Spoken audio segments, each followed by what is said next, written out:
Bapak Ibu, saudara-saudaraku di dalam kasih Kristus, salam sejahtera bagi kita sekalian yang dalam kemurahan Tuhan, kita saat ini telah memasuki minggu pertama di bulan April.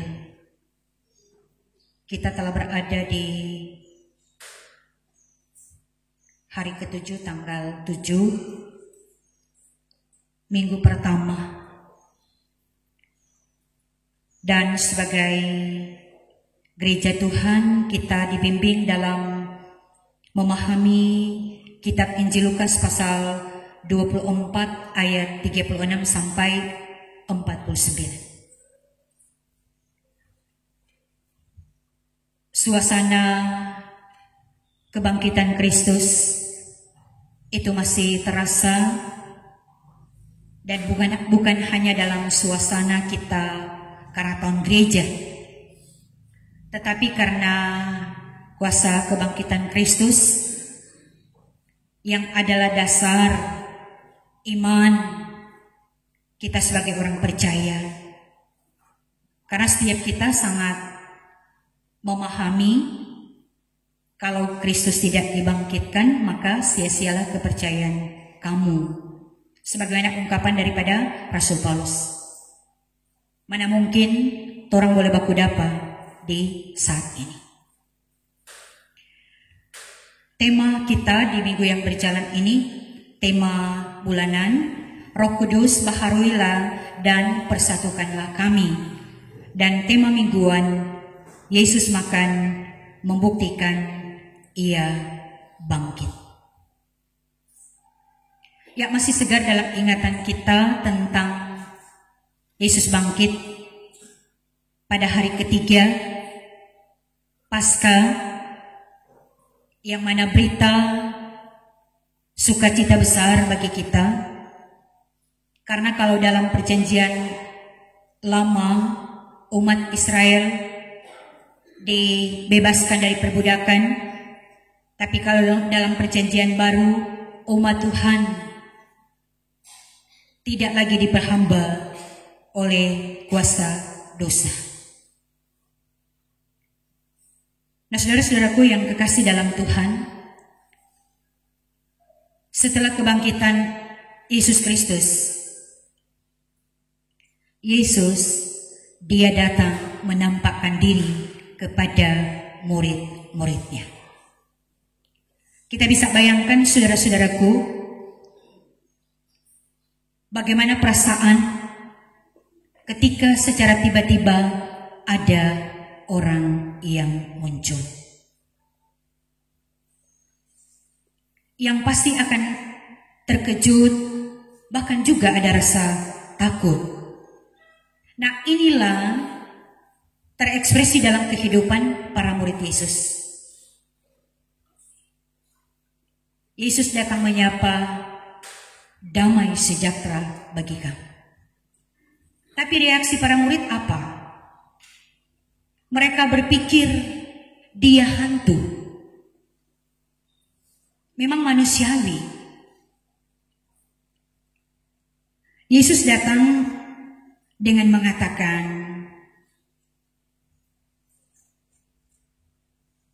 lihatlah tanganku dan kakiku. Aku sendirilah ini, rabalah aku dan lihatlah aku. Yesus benar-benar mau meyakinkan, tapi mata, hati masih dibutakan. Mereka belum percaya.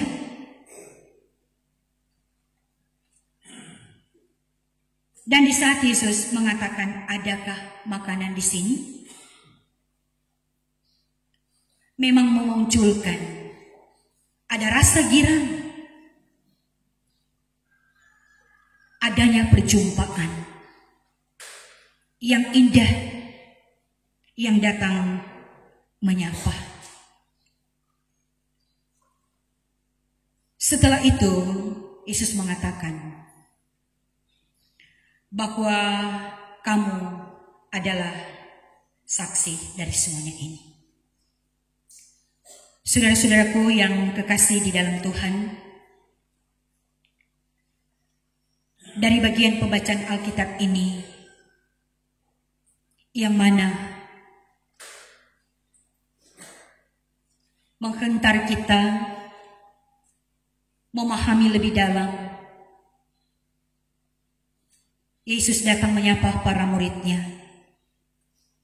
memang menunjukkan keterbatasan, sulit untuk memahami dan mengerti.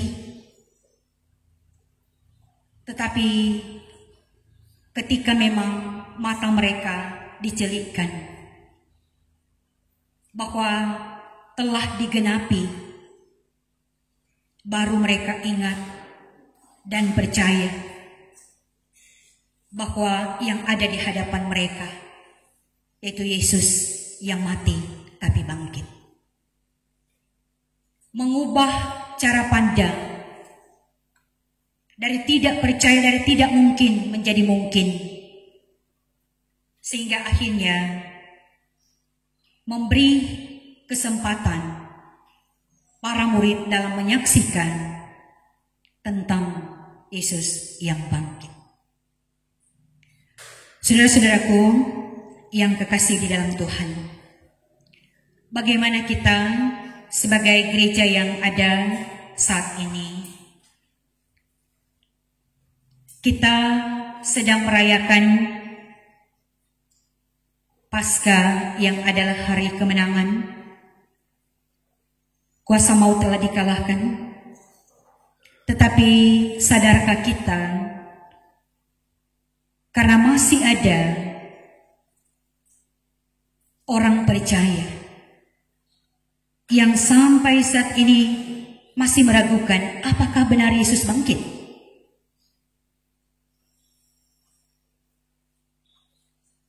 Ini menjadi tantangan bagi kita.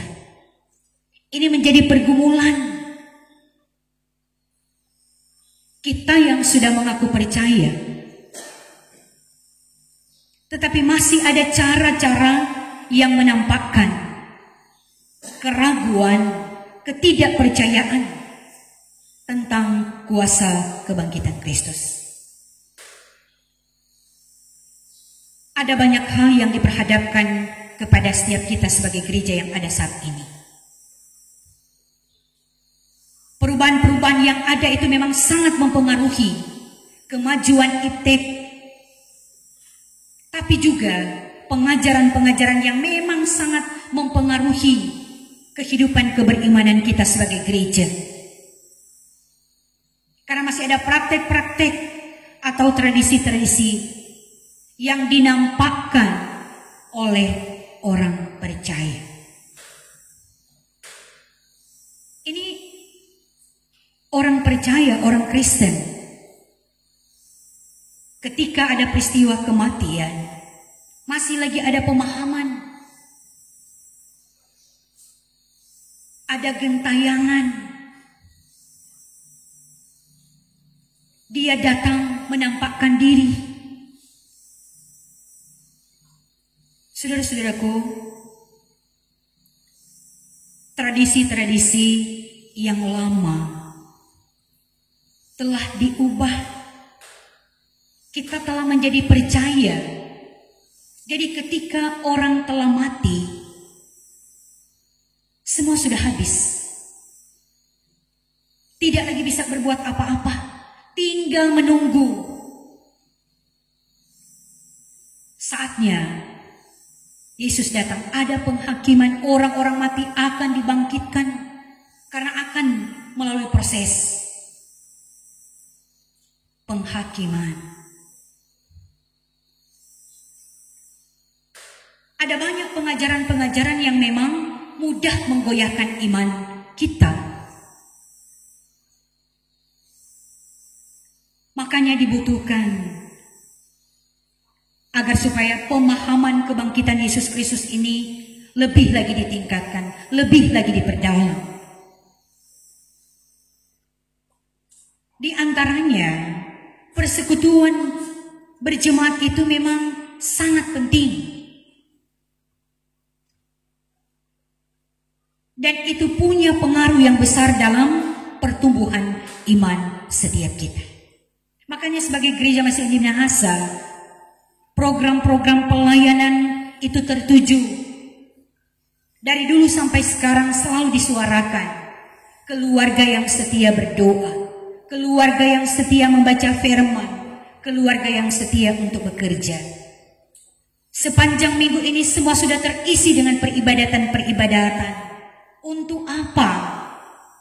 Supaya iman semakin bertumbuh, semakin berakar, semakin berbuah. Contohnya, program pelayanan yang ada di Jemaat Gemi Maranatha. Ibadah pria Kombapa Kolong, WKI, aras jemaat, komisi kerja, ibadah-ibadah lainnya. Semuanya tujuan karena kita mempersaksikan tentang kuasa kebangkitan Kristus yang telah memenangkan kita, yang telah memerdekakan kita dari perhambaan dosa. Kita ini menjadi saksi yang hidup dalam menceritakan, menghadirkan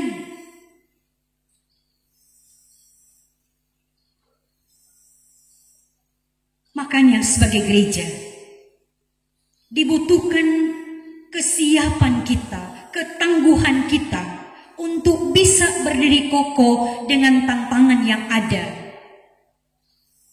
yang mudah menggoyahkan, yang mudah tidak percaya, yang mudah ragu dengan kuasa kebangkitan Yesus.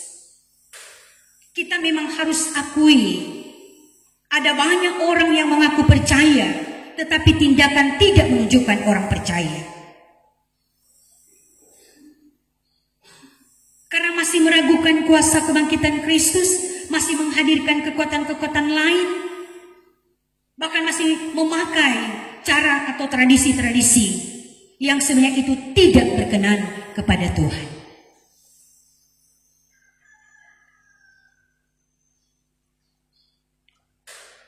Olehnya, kita sebagai gereja yang ada saat ini, jangan kita lengah, jangan kita merasa kita setia beribadah. Tapi belum tentu ketika ujian itu datang, godaan itu datang, apakah kita teruji? Apakah kita kuat? Ada banyak hal yang ada di sekitar kehidupan kita yang mudah menggoyahkan, bahkan membuat kita untuk tidak percaya lagi Tuhan. Kita melihat keadaan yang ada sekarang ini. Iptek, ilmu pengetahuan dan teknologi itu semakin canggih. Tetapi tanpa saya dan saudara sadari, itu sangat menggoda kehidupan setiap kita. Apalagi dengan keadaan yang ada sekarang ini. Kehidupan semakin sulit, mencari pekerjaan.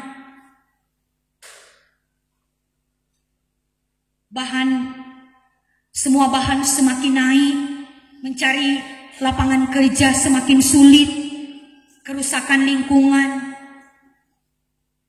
peristiwa-peristiwa kriminal, etika, membuat ada banyak orang panik melihat keadaan yang ada sekarang ini. Itu sangat mempengaruhi iman. Kesulitan, kesukaran yang itu semakin membawa kita dekat cari Tuhan. Ada banyak orang mudah rapuh.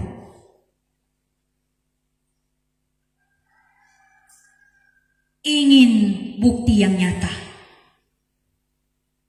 Memang kalau rasio sulit kita akan percaya.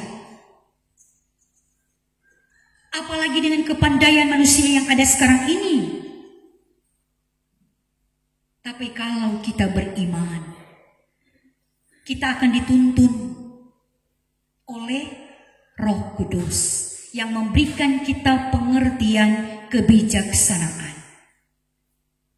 Sehingga kita tidak bertindak menurut kehendak, tetapi kita bertindak, mendengar, dan melakukan kehendak Tuhan. Memang untuk menghadirkan kuasa kebangkitan Kristus, apalagi kita sebagai saksi-saksinya yang hidup, tidak sulit. Kalau memang secara pribadi kita benar-benar telah mengimani Dia yang mati tapi bangkit.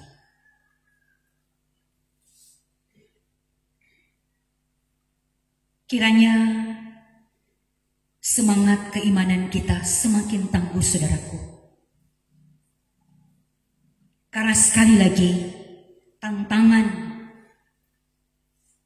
di zaman now ini tentang iptek tapi juga pengajaran-pengajaran ini semakin menjamur. Ada banyak tempat-tempat yang membuat hati kita tersentuh. Ada banyak tempat-tempat yang mengundang kita untuk mendapatkan solusi. Tapi kalau kita telah berimankan kepada Yesus Kristus, kita tidak mudah lagi terpengaruh dengan ajakan-ajakan yang menyesatkan kita. Karena kita tahu ibadah jemaat, ibadah kolom, kategorial, ibadah-ibadah yang kita laksanakan itu menghendar kita selalu menikmati perjumpaan dengan Tuhan. Karena dalam persekutuan itu kita merasakan berbeda dengan kita di luar persekutuan dengan Tuhan.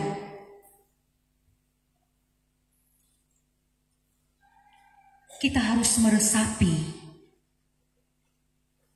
kedekatan kita dengan Tuhan. Kalau cuma setengah-setengah, kalau hanya di saat kita butuh, kita tidak akan meresapi, kita tidak akan merasakan sesungguhnya kuasa Tuhan itu sungguh nyata. Tapi kalau hati kita telah melekat dari Dia, kita selalu diingatkan tidak mungkin menjadi mungkin. Karena kita percaya kuasa kebangkitan Kristus melebihi kuasa apapun yang ada di tengah-tengah dunia ini.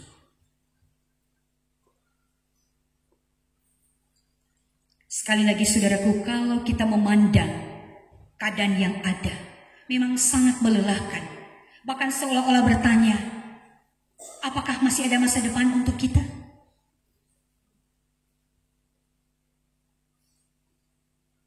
Karena dengan perlombaan-perlombaan yang ada,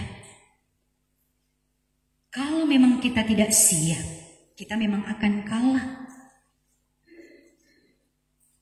Tapi yang utama, kalau iman kita semakin bertumbuh, kita akan sadar kita harus menjadi pemenang. Karena kemenangan itu telah disediakan oleh Tuhan. Makanya untuk menjadi saksi Tuhan, kita selalu perlu diperlengkapi. Dengan apa? Tentu dengan persekutuan doa. Persekutuan membaca firman. Karena apa yang kita beritakan, apa yang kita sampaikan, kita telah mengalami, dan itu juga akan terpancar lewat tentu cara hidup setiap kita. Dan hanya setiap kita yang merasakan. Kalau suasana itu bisa memberikan kebahagiaan, kalau kehadiran kita ini bisa memberikan motivasi, bisa memberikan inspirasi, bisa mengubah kehidupan dari yang suram kepada kepastian, membawa pada jalan Tuhan. Nah, inilah tugas setiap kita. Kita sekarang ini sedang berada di kancah pergumulan kehidupan. Kita harus waspada dan memang membutuhkan, kita harus selalu sadar. Karena ya iblis, dia tidak pernah diam untuk selalu mengganggu kita. Iblis pekerjaannya mengotori pikiran kita, meracuni hati kita. Sehingga iblis suka kita berpikiran terus negatif, berprasangka buruk terus. Tapi tugas kita memohon Tuhan selalu pulihkan, Tuhan selalu bersihkan, Tuhan selalu jamah. Ya, dengan kita berdoa dan belajar firman, hanya itu kunci untuk kita tetap bertekun, untuk kita tetap percaya kepada Kristus. Ya, semoga pemberitaan firman di hari ini bahkan di sepanjang minggu ini akan semakin memperkokoh iman setiap kita. Tuhan menolong dan memberkati kita sekalian. Amin.